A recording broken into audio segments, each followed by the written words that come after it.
Hello to one and all present here. I'm Vaishnavi Jaiswal from class 9th A, and today I'm going to discuss the figures of speech with all of you. So let's get started with what is figure of speech.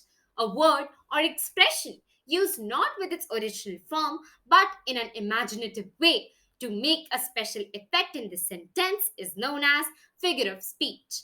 Let's understand the types of figures of speech that are alliteration, assonance, metaphor, simile, personification, repetition, anaphora, epiphora, and onomatopoeia. The first and the second we are going to discuss that are alliteration and assonance. Alliteration is when you use a bunch of similar consonant sounds in a row, and assonance is when you use a bunch of similar vowel sounds in a row. How much wood would a woodchuck chuck if a woodchuck could chuck wood? Here, the sound of W and C is repeated, hence, it is alliteration, as these are consonants. And in the assonance, we use good gracious, how you hop over the fields and the water too. Use of sound O in the good, you, hop, and to is used in assonance. So these are the vowel sounds of O. Let us understand the next two types that are metaphor and simile. Metaphor, it is the indirect comparison by highlighting a particular quality of two things. And simile, it is the comparison between two things or persons by using like or as. So, in metaphor, life is a highway. Simile, life is like a highway. Next is personification and repetition. Personification, it means to give human quality to an object or a non-living thing. The light danced on the surface of water.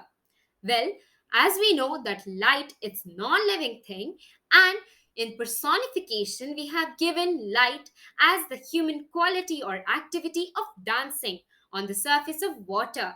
So it is personification. In repetition, it is the repeated use of a word of line to lay emphasis.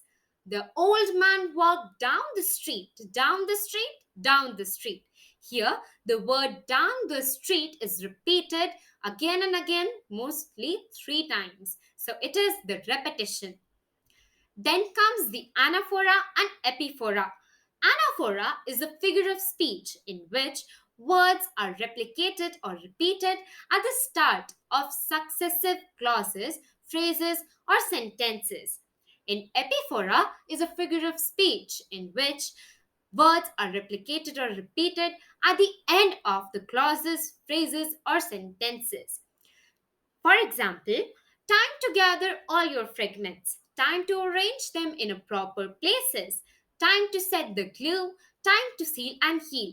In these lines, time to is repeated four times, and this is the anaphora figure of speech where the repeated lines in the starting of the lines is repeated. In epiphora, the things are repeated at the end of the line. See no evil, hear no evil, and speak no evil. Here, no evil is repeated three times in the three lines. So it is epiphora. Let's understand the last but not the least, that is onomatopoeia. That is the usage of sound words to create a dramatic effect.